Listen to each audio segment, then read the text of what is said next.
নামাজ অবস্থায় অপবিত্র হলে কি করণীয়?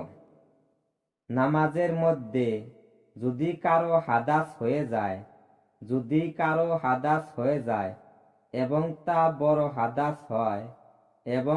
বড় হাদাস হয় যার কারণে গোসল ফরজ হয়ে থাকে, তবে নামাজ নষ্ট হয়ে যাবে। আর যদি ছোট হাদাস হয় যার কারণে ওযু ফরজ হয়ে থাকে, তবে তা হয় ইচ্ছাকৃতভাবে বা অনিচ্ছাকৃতভাবে, অর্থাৎ তা সংঘটিত হওয়ার ব্যাপারে বা তার কার্যকারণের মধ্যে মানুষের ইচ্ছা কাজ করে থাকবে অথবা থাকবে না। যদি তা ইচ্ছাকৃতভাবে হয় তবে নামাজ নষ্ট হয়ে যাবে। যেমন কেউ নামাজের মধ্যে খিলখিল করে হেসে উঠে অথবা নিজের শরীরে আঘাত করে রক্ত বের করে ফেলে অথবা ইচ্ছাকৃতভাবে পেটের বায়ু বের করে অথবা কেউ ছাদের উপর উঠছে, এ অবস্থায় তার পায়ের সাথে লেগে কোনো পাথরের টুকরা বা অন্য কিছু ছাদ থেকে পড়ে কোনো নামাজরত ব্যক্তির মাথায় আঘাত হানে, যার ফলে রক্ত বের হয়ে পড়ে, তবে এ সকল অবস্থায় নামাজ নষ্ট হয়ে যাবে।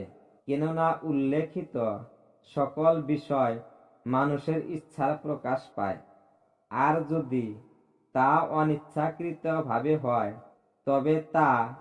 তবে তা দু ধরনের হতে পারে। হয় তা এমন কোনো বিষয় হতে পারে যা কমেই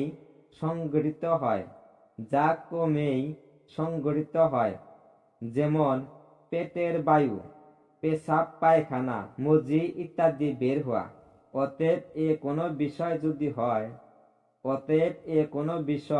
যদি হয় যা কমেই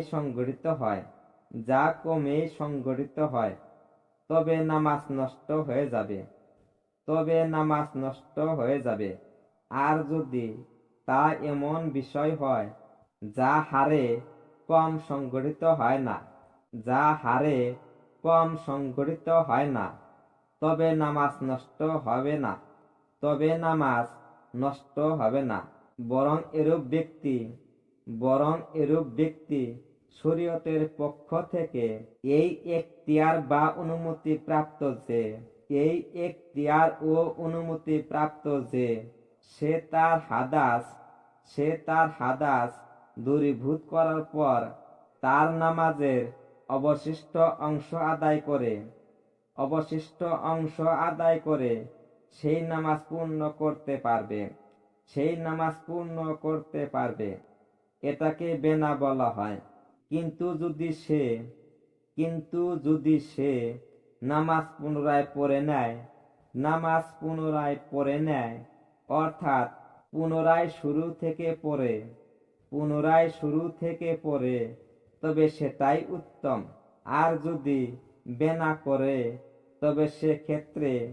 তবে সেক্ষেত্রে নামাজ নষ্ট না হওয়ার জন্য কিছু শর্ত আছে। বেনা করে নামাজ পড়ার কিছু শর্ত: হাদাসের অবস্থায় কোনো রকম আদায় করবে না। চলমান অবস্থায় কোনো রকম আদায় করবে না। যেমন উযু করতে যাওয়ার সময় বা উযু করে আসার সময় কুরআন মাজিদ তেলাওয়াত করবে না। কেননা কুরআন মাজিদ পড়া নামাজের রকন, নামাজের পরিপন্থী কোনো কাজ করবে না এবং এমন কোনো কাজও করবে না যা থেকে বেঁচে থাকা সম্ভব, যা থেকে বেঁচে থাকা সম্ভব। হাদাস সংগঠিত হওয়ার পর কোনো ওজর ব্যতিরেকে এক রকম আদায় করার সময় পরিমাণ বিলম্ব করবে না, বরং ততক্ষণ উজু করতে যাবে। তবে কোনো অজরবশত বিলম্ব হয়ে গেলে তাতে কোনো আপত্তি নেই। যেমন নামাজের সারি যদি বেশি হয় এবং সে যদি প্রথম সারিতে থেকে থাকে, যার ফলে সারিগুলো ডিঙিয়ে আসা কঠিন,